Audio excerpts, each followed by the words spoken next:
Tartu jooksul teine jooks. Esimesel rajal Tartu spordiselts Kalev. Rannalegand, Norman Bloom, Karsten Mönder, Hans-Christian Ausenberg. Teisel rajal Tallinna spordiselts Kalev. Mikk Meerents, Andri Kestul, Danil Kudenkov, Raiko Pakper. Kolmandal rajal Audentese spordiklubi. Kaspar Mesila, Richard Puls, Sten Andersepp, Toni Nõu. Ja neljandal rajal Tartu Ülikooli akadeemiline spordiklubi. Mikk Mihkel Nurges, Sten Luts, Markus Ellisaar, Rasmus Mägi.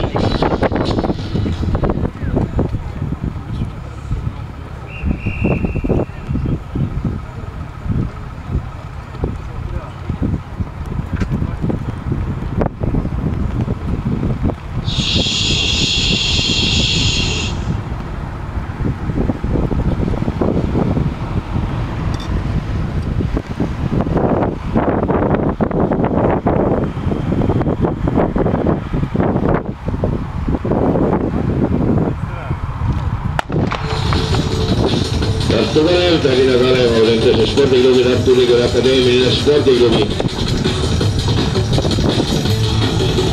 Ja Audentese spordiklubi läheb praegu kõige paremini ja Richard Puls on seal selgelt